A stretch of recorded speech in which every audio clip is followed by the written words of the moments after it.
امریکہ دنیا بھر میں دہشت گرد انڈسٹری کا سربراہ ہے۔ شام میں دہشت گردی میں پروان چڑھانے میں ان کا کون کون سا کردار ہے؟ امریکہ ریسنٹلی جو دہشت گرد تنظیمیں اگر آپ دیکھیں کرد دہشت گرد تنظیمیں، علیحدگی پسند تنظیمیں جن کے ذریعے شام میں مسائل پیدا کرنا چاہتا ہے، وہ جس کے ذریعے ترکی میں مسائل پیدا کرنا چاہتا ہے، ترکی میں فسادات پیدا کیے جائیں، شام کو انسٹیبل کیا جائے۔ امریکہ تو اسلحہ ساز فیکٹریاں بنا بھی رہا اور بیچ بھی رہا ہے، تو باقی دنیا کے پاس بنانے کے لیے پیسے نہیں ہے یا انہیں بنا ہی نہیں دینے جاتا؟ جی، انہیں اسلامی دنیا کو بتایا جاتا ہے کہ اسلام امن کا مذہب ہے، انہیں بتایا جاتا ہے کہ گن اٹھانے والا دہشت گرد ہے، حالانکہ ہمارے نبی کا نام نبی سیف تھا، ہمارے نبی کو نبی الملاحم جنگوں والے نبی کہا جاتا ہے، ہمارے نبی کا ایک نام نبی المقاتل فی سبیل اللہ بھی ہے، مگر ہمیں یہ نہیں بتایا جاتا، ہمیں بتایا جاتا ہے کہ اسلام امن کا مذہب ہے۔ سری لنکن مینیجر جو سیالکوٹ میں جس کو جلا دیا گیا تو اسی ہفتے میں تدفین بھی کر دی گئی ان کے مذہبی رسومات کے اکارڈنگ۔ کہ بہت ظلم ہوا، نبی کریم صلی اللہ علیہ وسلم تو پوری دنیا کے لوگوں کو، مسلمانوں کا نہیں پوری دنیا کے لوگوں کو آگ سے بچانے کے لیے آئے تھے، تو ان کے امتیوں نے ان کا نام لے کر کسی بندے کو آگ میں دھکیل دیا۔ آگ کے ذریعے سزا دینے کا حق تو صرف اللہ تعالیٰ کا ہے، کسی کو یہ حق نہیں کہ کسی کو جلا کر مار ڈالے۔ اسرائیل نے غزہ کی سرحد پر آہنی دیوار تعمیر کر لی ہے، دیوار تعمیر کی جا رہی ہے، اس پہ انتہائی حساس قسم کے ایسے سینسرز لگائے جا رہے ہیں کہ اگر اس کے نیچے سے کوئی زیر زمین سرنگ کھود کر بھی مسجد اقصی کی طرف جانا چاہے تو اس کے لیے ممکن نہیں ہوگا۔ اس کی تعمیر میں 2.25 لاکھ ٹرک کنکریٹ اور 1.5 لاکھ ٹن لوہا اور سٹیل استعمال کیا گیا ہے۔ السلام علیکم ناظرین، میں ہوں آپ کا میزبان مجیب الرحمان اور آپ دیکھ رہے ہیں ڈیئر ٹو ٹاک۔ ناظرین، دسمبر دوسرے ہفتے میں پوری دنیا میں کون کون سے اہم واقعات ہوئے، آج اسی کے اوپر نظر ڈالیں گے اور اسی کے اوپر تجزیہ کریں گے۔ ہمارے ساتھ موجود ہیں ڈاکٹر عارف صدیقی صاحب۔ السلام علیکم ڈاکٹر صاحب۔ وعلیکم السلام۔ ڈاکٹر صاحب، جاننا چاہوں گا کہ امریکہ دنیا بھر میں دہشت گرد انڈسٹری کا سربراہ ہے۔ شام میں دہشت گردی میں پروان چڑھانے میں ان کا کون کون سا کردار ہے، اور ریسنٹلی ہفتے میں بھی کچھ واقعات سامنے آئے ہیں، ذرا اس حوالے سے روشنی ڈالیے گا۔ ایک تو آپ نے بڑا بلنٹلی کہہ دیا کہ امریکہ دہشت گردی کا سربراہ ہے، کوئی شک نہیں ہے نا اس میں؟ شک تو نہیں ہے، لیکن ٹی وی پروگرامز میں یا یوٹیوب پروگرامز میں ایسے باتیں کہنے کے بعد پروگرام بند بھی کر دیا جاتا ہے۔ سر، ہمارے پروگرام کا نام تو دیکھیں، ڈیئر ٹو ٹاک۔ اچھا ٹھیک ہے جی، اب ٹھیک کہہ رہے ہیں۔ امریکہ ریسنٹلی جو دہشت گرد تنظیمیں اگر آپ دیکھیں کرد دہشت گرد تنظیمیں، علیحدگی پسند تنظیمیں جن کے ذریعے شام میں مسائل پیدا کرنا چاہتا ہے، وہ جس کے ذریعے ترکی میں مسائل پیدا کرنا چاہتا ہے، YPG اور PKK، ابھی ریسنٹلی اس نے ان مسلح علیحدگی پسند تنظیموں کے ساتھ فوجی مشقیں کی ہیں۔ بھئی ایک سٹیٹ کا، بلکہ جو اپنے آپ کو سپر پاور کہتی ہے، اس کا ایک علیحدگی پسند تنظیم کے ساتھ مسلح فوجی مشقیں کرنا کوئی توقع نہیں بنتا۔ اس میں باقاعدہ ٹینک شامل ہیں، اس میں باقاعدہ میزائلز شامل ہیں، اس میں اینٹی ایئر کرافٹ گنیں شامل ہیں۔ وہ ساری کی ساری جو مشقیں کی گئی ہیں وہ کس لیے کی گئی ہیں؟ وہ اس لیے کی گئی ہیں کہ ترکی میں فسادات پیدا کیے جائیں، شام کو انسٹیبل کیا جائے۔ آپ نے کہا کہ امریکہ جو دہشت گردی کا سربراہ ہے، تو آپ دیکھ لیں کہ TTP بھی امریکہ اور راہی کی پیدا کردہ ہے، داعش بھی امریکہ ہی کی پیدا کردہ ہے۔ اس کے ذریعے کبھی یہ عرب دنیا میں فساد برپا کرتا ہے، کبھی افغانستان میں فساد برپا کرتا ہے، کبھی عراق کو تباہ کرنے کے لیے بہانے ڈھونڈتا ہے۔ اب اس نے جو نئی مشقیں شروع کر دی ہیں YPG اور PKK کے ساتھ، اس کے نتیجے میں اب شام کو اور عراق کو انسٹیبل کیا جائے گا۔ اب سوال یہ ہے کہ شام کو، عراق تو آلریڈی انسٹیبل ہے، ترکی کو انسٹیبل کرنے کے بعد امریکہ کا مالی فائدہ کیا ہوگا؟ ظاہر ہے اس کی اسلحہ ساز فیکٹریاں چلیں گی۔ امریکہ نہ صرف یہ کہ وہ آئل کمپنیوں کے لیے ایک جنت ہے، اس کے ساتھ ساتھ وہ اسلحہ ساز فیکٹری اونرز کی بھی جنت ہے۔ پوری دنیا میں جنگ کے شعلے بھڑکائے جاتے ہیں، ان جنگ کے شعلوں کو بھڑکانے کے نتیجے میں امریکی اسلحہ ساز فیکٹریاں 24 گھنٹے کام کرتی ہیں، ڈبل شفٹ میں، ٹرپل شفٹ میں کام کرتی ہیں۔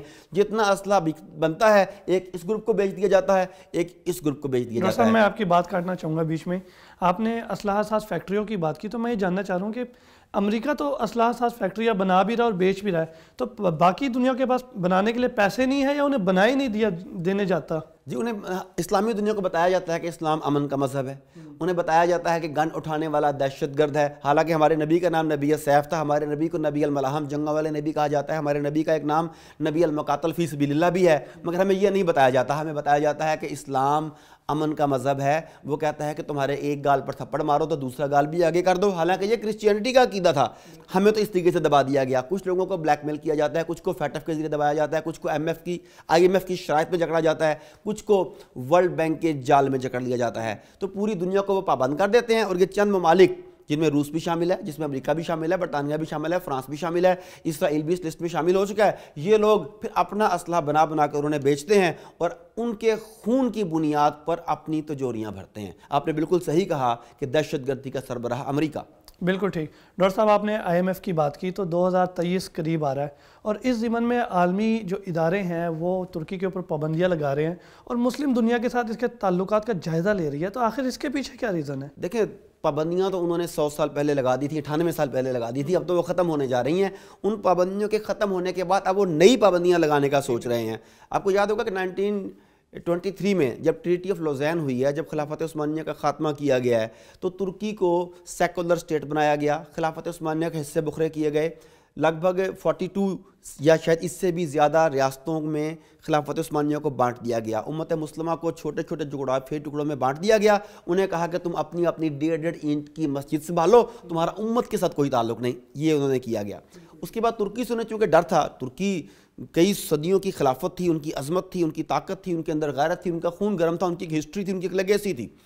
جب آپ اپنے بچوں کو خالد بن ولید کے قصے سنائیں گے، جب آپ اپنے بچوں کو سیدنا عبداللہ بن زبیر کی باتیں سنائیں گے، تو پھر انہیں جوش تو پیدا ہوگا. تو انہوں نے کیا کیا کہ ترکی کو سیکولر کرنے کی پلاننگ کی، تاکہ یہ قصے، یہ کہانیاں، یہ واقعات ان کی ہسٹری سے نکل جائیں.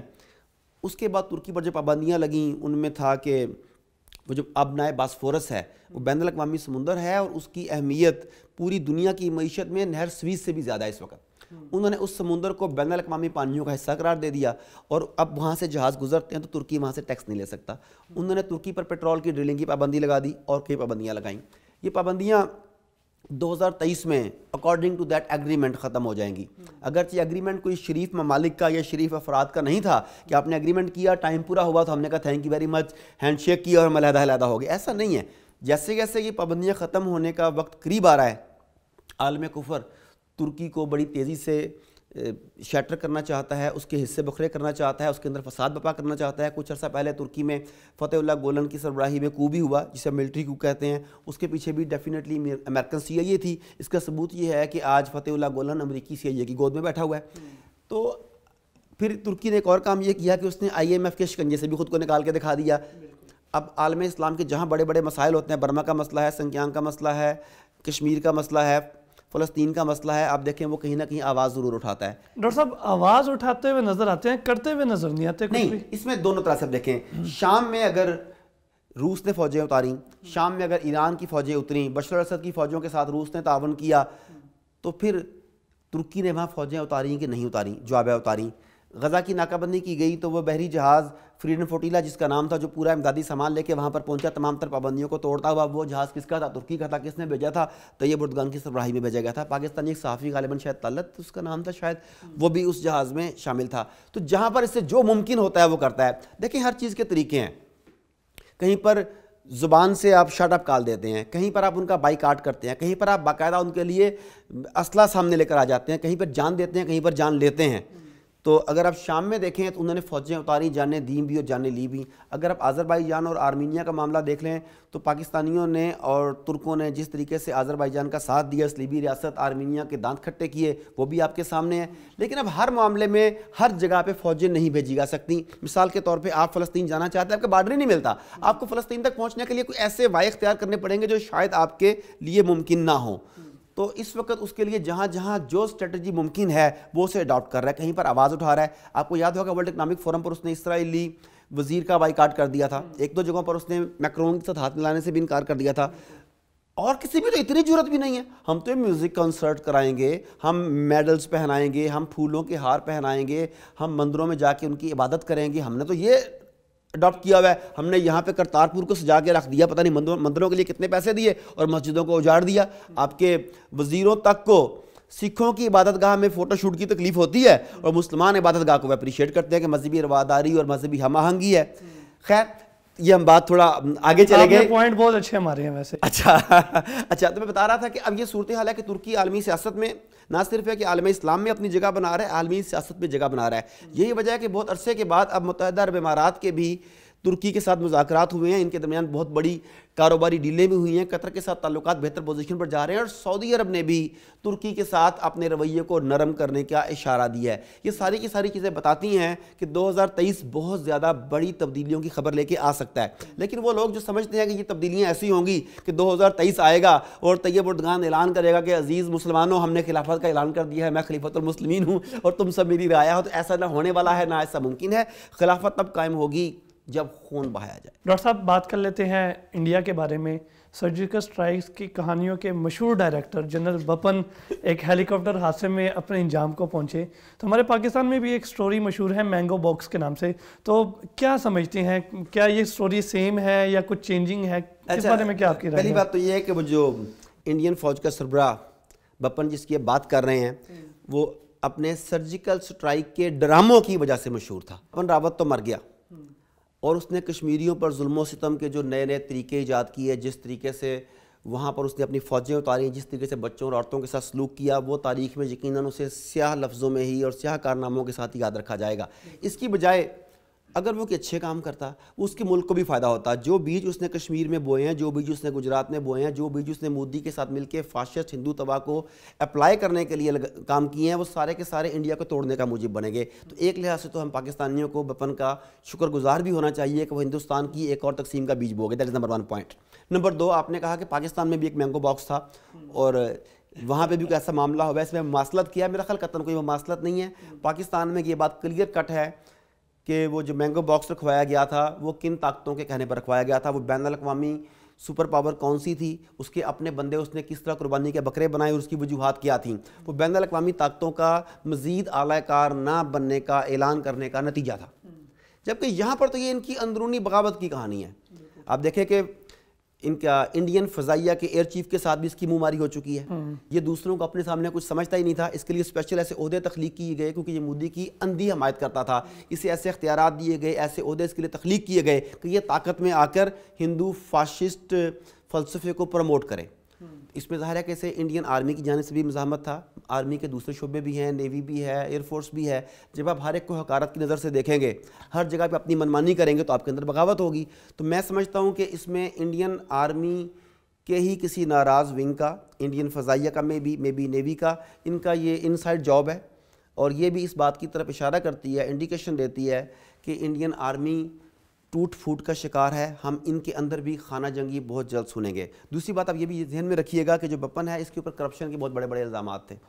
اس نے اپنے مالی فوائد کے لیے انڈین آرمی کو جو سودے کروائے، جو انہیں ایکوپمنٹ لے کے دیا وہ ناکارہ تھا، وہ صحیح نہیں تھا، کیک بیکس بہت زیادہ لی گئیں، اس نے بھی انڈین اکانومی کو بہت زیادہ نقصان پہنچایا۔ اور یہ تمام کی تمام چیزیں اس طرف اشارہ کرتی ہیں کہ اس سے جان بوجھ کر جان چھڑوائی گئی ہے، یہ کوئی اتفاقی حادثہ نہیں تھا۔ ڈاکٹر صاحب ہم بپن راوت کے حوالے سے بات کر رہے تھے، تو انڈیا ایک ایسی کنٹری ہے جہاں پہ آرمی کا جو وہ ہے انٹرفیئر ہے گورنمنٹ کے اندر بہت کم تھا۔ اس واقعے کے بعد یہ باشگشت بھی سنائی دے رہی ہے کہ اب اس واقعے کے بعد یہ اس لیے کروایا گیا کہ اب جو انڈین آرمی کا عمل دخل ہے وہ سیاسی معاملات کے اندر بھی زیادہ ہو جائے گا۔ جی بالکل، یہ پاسبلٹی ہے، کیونکہ جب انڈین آرمی کے اندر گروپ بننے لگ گئے، کسی بھی ملک میں جب آرمی کے اندر گروپس بننے لگ جائیں تو پھر جس طرح سیاسی جماعتیں اپنے عسکری ونگ تیار کرتی ہیں، اسی طریقے سے آرمیز بھی ہیں پھر اپنے پولیٹیکل ونگ تیار کرتی ہیں۔ اس کے ذریعے کبھی کسی کو دھرنوں پر مجبور کیا جاتا ہے، کبھی چرچوں کو آگ لگائی جاتی ہے، کبھی مساجد کو تحت نحس کرنے کی کوشش کی جاتی ہے۔ اس کے ذریعے آرمی کے مختلف گروپ پبلک میں اپنی اپنی پاور شو کر رہے ہوتے ہیں۔ تو دس از پاسبلٹی جس کی طرف آپ نے اشارہ کیا ہے کہ آئندہ یہ بھی ہو سکتا ہے۔ بالکل ٹھیک۔ ڈاکٹر صاحب سری لنکن مینیجر جو سیالکوٹ میں جس کو جلا دیا گیا، تو اسی ہفتے میں اس کی کیا کہتے ہیں تدفین بھی کر دی گئی ان کے مذہبی رسومات کے اکارڈنگ، تو اس معاملے پہ آپ کا کیا موقف ہے؟ میں تو کہوں گا کہ بہت ظلم ہوا کہ نبی کریم صلی اللہ علیہ وسلم تو پوری دنیا کے لوگوں کو، مسلمانوں کو نہیں پوری دنیا کے لوگوں کو آگ سے بچانے کے لیے آئے تھے، تو ان کے امتیوں نے ان کا نام لے کر کسی بندے کو آگ میں دھکیل دیا۔ آگ کے ذریعے سزا دینے کا حق تو صرف اللہ تعالیٰ کا ہے، کسی کو یہ حق نہیں کہ کسی کو جلا کر مار ڈالے۔ اور پھر مارنے کے بعد تو جب جنگیں ہوتی تھی کفر کی اور اسلام کی، تب بھی مسلمانوں کو لاشوں کا مسئلہ کرنے سے منع کیا گیا تھا۔ تو آپ نے اس کے بعد اس کی لاش کی بے حرمتی کی، اسے ٹھڈے مارے، پتہ نہیں کیا کیا کچھ اس کا ناروا سلوک کیا گیا۔ ہر لحاظ سے یہ قابل مذمت ہے۔ لیکن اس میں دیکھنے کی بات یہ ہے کہ اگر 1% بھی اس نے ایسا کیا ہو، اگر 1% بھی چانس ہو، تو پھر بھی کیا عوام کو قانون کو اس طرح سے اپنے ہاتھ میں لینے کا حق کس نے دیا؟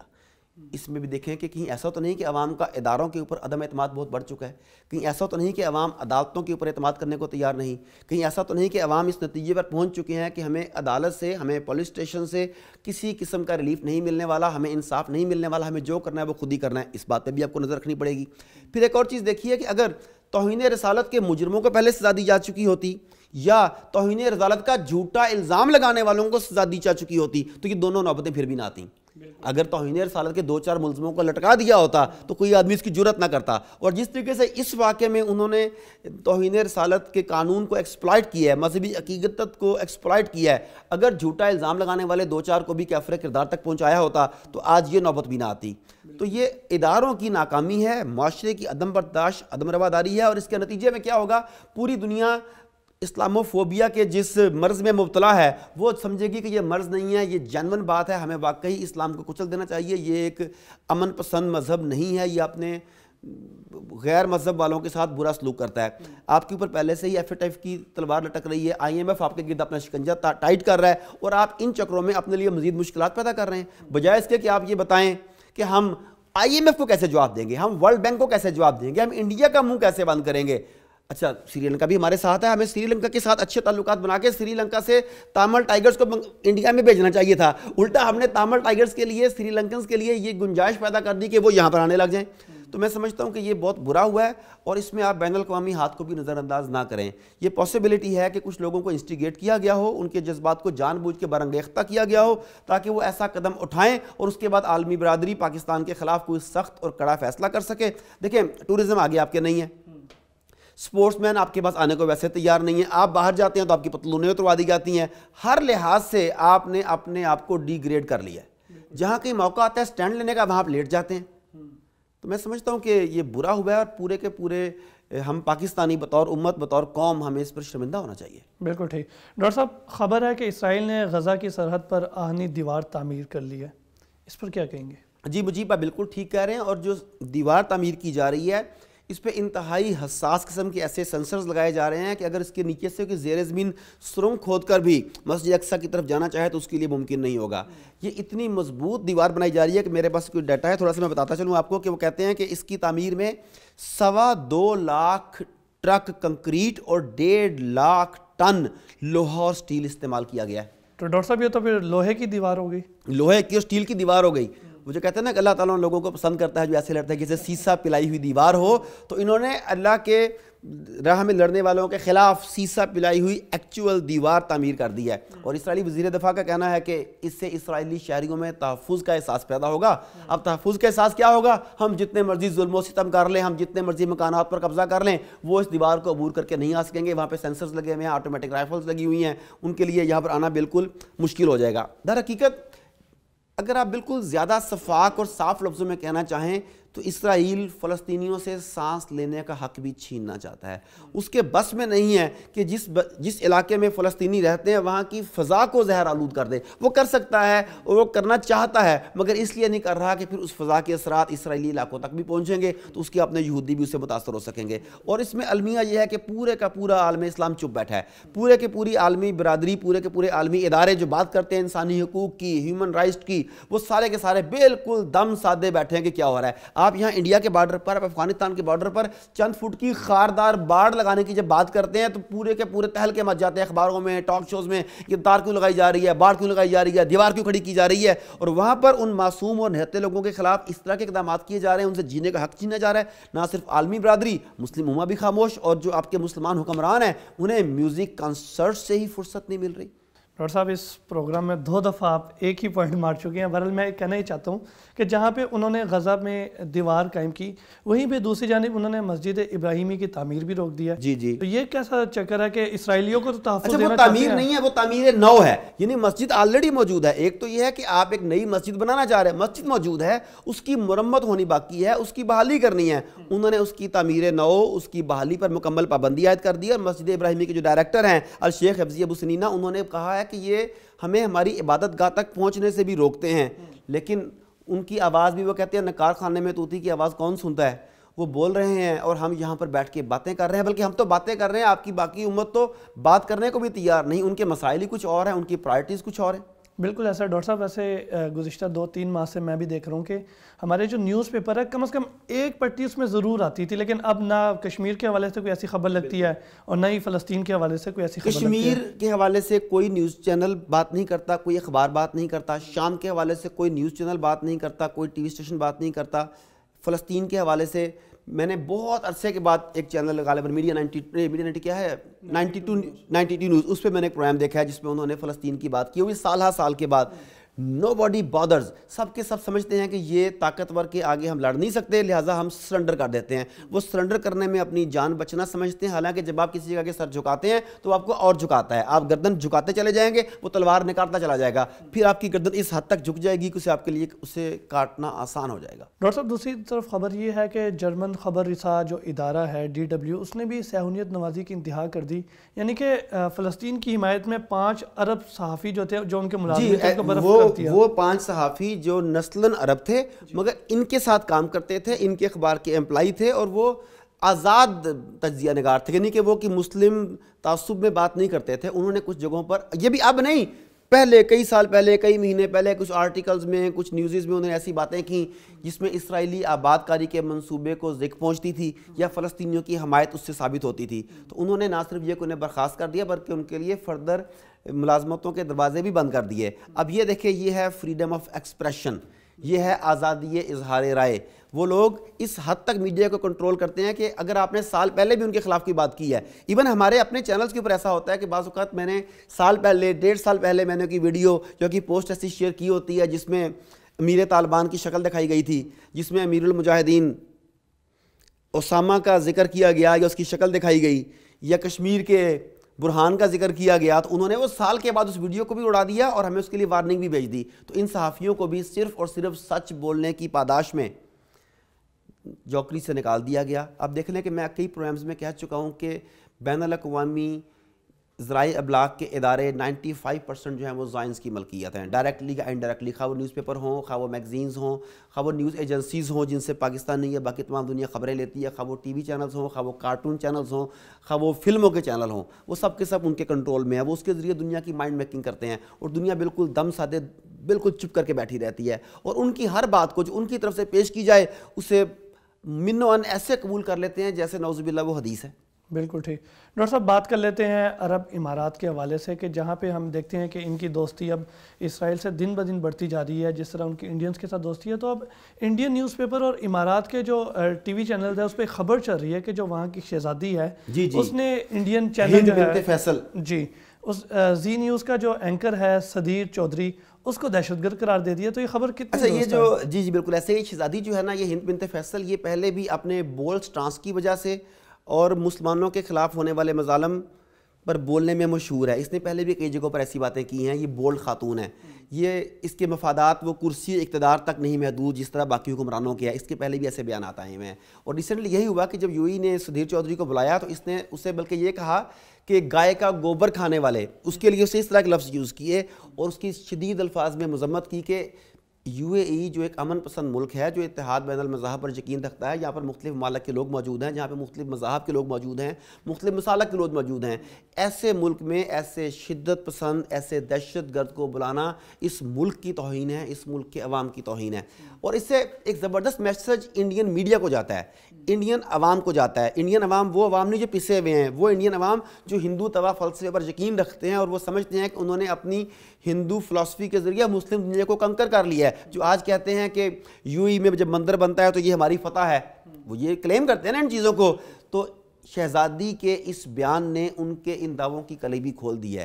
انہیں اس بات کا اندازہ ہو جانا چاہیے کہ بعض اوقات ریاستیں یا حکومتیں کچھ فیصلے وقتی مفادات کے تحت کرتی ہیں, لانگ ٹرم میں ان کی پلاننگ کچھ اور ہوتی ہے, پھر وقتاً فوقتاً ایسی باتیں سامنے آتی ہیں جس سے اس حکومت کی اصل پالیسی سامنے آتی ہے. تو میں سمجھتا ہوں کہ یہ شہزادی ہند بنت فیصل القاسمی جو ہے, اس کا سوشل میڈیا پر یہ بیان جو وائرل ہے, یہ انڈینز کو, انڈین گورنمنٹ کو ان کی اوقات یاد کرانے کے لیے بہت مناسب ہے.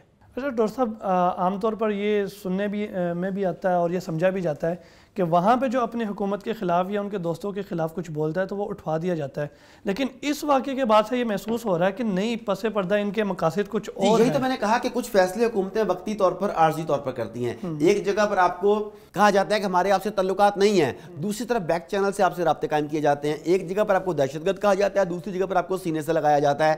ملکوں کے معاملات ڈپلومیسی کے ساتھ اسی طریقے سے طے کیے جاتے ہیں.